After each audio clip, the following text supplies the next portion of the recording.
Happy Tu B Shevat. We are on the 15th day of the month of Shevat, which is a full moon, a moon of abundance, a moon of pleasure. As we know from the Zohar, this is a time of Shefa. It's a time to dine with the divine, and we get to have a Tu B Shevat Seder tonight. You may recognize the 4 cups of wine as more of a Pesach themed, connected to the Pesach Seder, but this is the season of flowing wine, beginning with the Tu B Shevat Seder. And we are beginning to feel the rising sap from the winter months, a warm nectar of life that draws up spring consciousness and renewal. And even though it may feel cold above ground, there's this inner awakening of life, almost like flowing wine that is lifting our spirits, and it is known as the Saraf. The trees are awakening with Saraf, and Saraf, according to the Gemara, is the sweet nectar of life. That is the heart of the tree. And similarly, we are at the period in the calendar of Tiferet, the Sphira, the divine emanation, which is the heart of the tree of life. It is seated in our physical heart and our torso, and it's a time of awakening, of spring arousal. So the 4 cups of wine have many, many different symbols.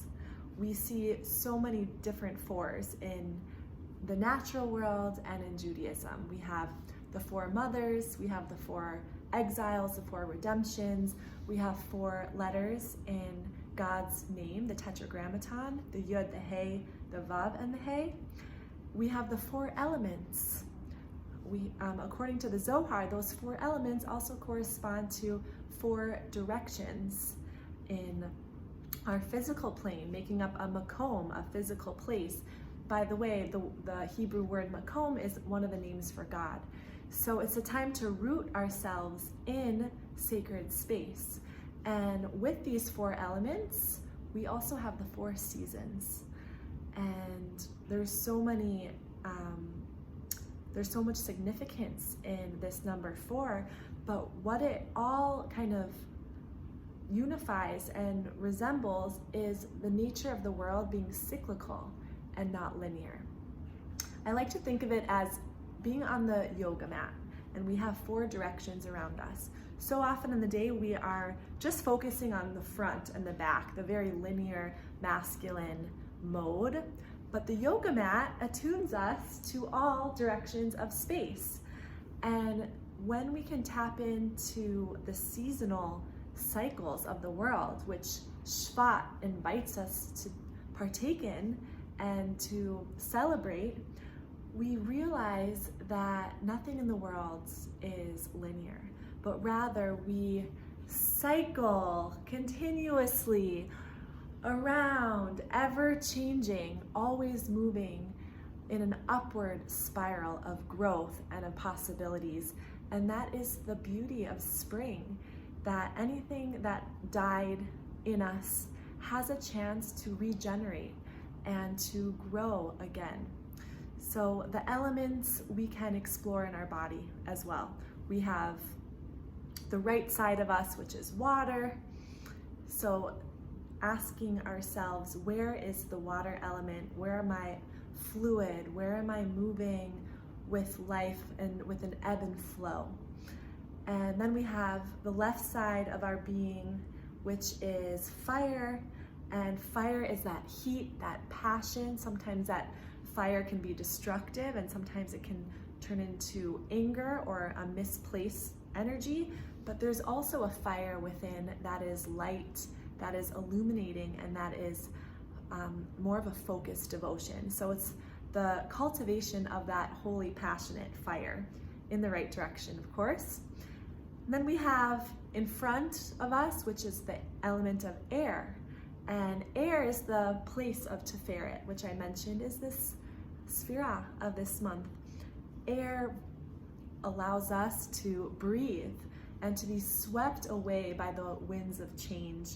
Air represents the world of Bria, as we'll explore in the Seder. Whoever's joining tonight, Bria is the world of creative imagination and the agility of the mind, the ability to think beyond our physical worlds. It's the world of creation, it's the abstract, and air allows us to be flexible.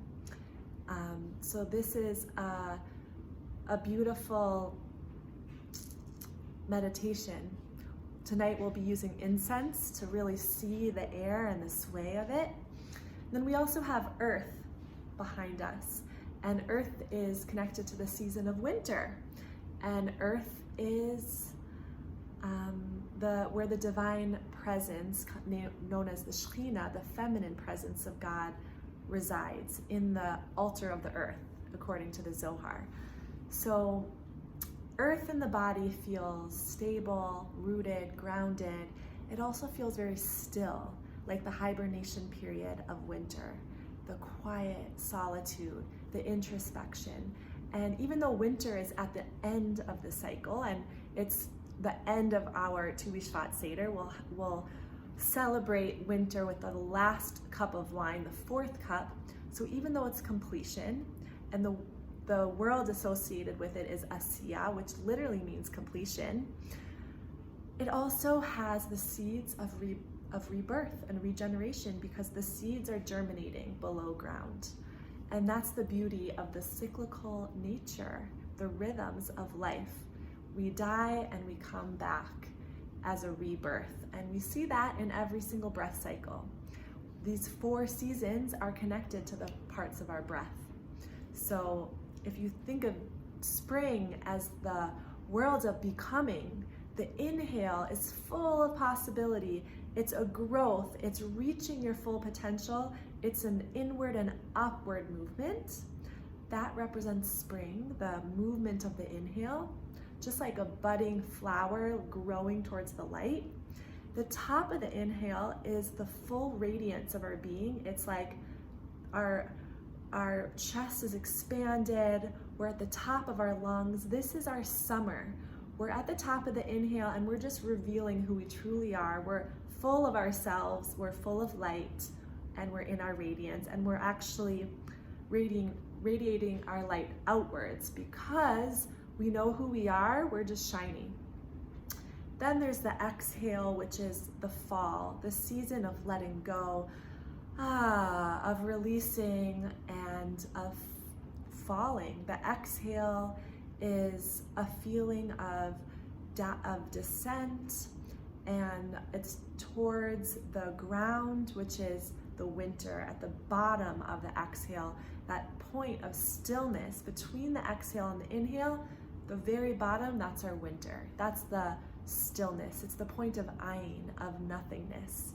And this is a very subtle pause of our being where we can just go inwards and rest. And that is the end of the cycle, yet it's also the beginning because the breath continues. So if you would like to explore the 4 worlds, the 4 elements, the 4 seasons, the 4 letters of God's name, the 4 directions, and the 4 cups of wine, join us in the Tu B'Shvat Seder tonight at 8 p.m. on Zoom. There'll also be recordings available and a really awesome Tu B'Shvat pamphlet, a Haggadah that outlines the process of the Seder with some quotes and sources, and it'll be a nice way to celebrate this beautiful holiday, inviting us to partake in the pleasures of God's world. And I didn't mention, but the 7 species of Israel that we partake in at the Seder correspond to the 7 emotional sefirot. And it's a very embodied way of exploring our energies through eating the fruits and through contemplating their spiritual properties and how they vibe and harmonize in the body. So happy Tu B'Shvat, and I'm so excited. We also have a cyclical flow tonight on our yoga mat at 6 o'clock p.m., also on Zoom if you'd like to join that. And it's going to be almost like a mandala flow through the seasons, circulating the mat and exploring that rhythm of constantly becoming.